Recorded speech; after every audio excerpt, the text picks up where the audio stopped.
पर्यावरणाचा समतोल साधण्यासाठी समाजातील सर्व घटकांनी पुढाकार घेतला पाहिजे, असे मत वनराईचे अध्यक्ष मोहन धारिया यांनी व्यक्त केले.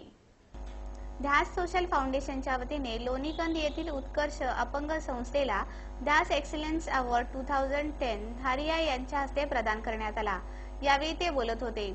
यावेळी संगणक तज्ञ डॉक्टर दीपक शिकारपूर, संस्थेचे अध्यक्ष डॉक्टर नरेश बोराडे, रेश्मा अत्तार, अभिजित पवार, डॉक्टर मनीषा भरडे, योगेश पाटील आदी मान्यवर उपस्थित होते. उत्कर्ष अपंग संस्थेच्या अध्यक्षा सविता मोरे यांनी हा पुरस्कार स्वीकारला. यावेळी धारिया म्हणाले, पाण्याची कमतरता ही देशापुढील गंभीर बाब आहे.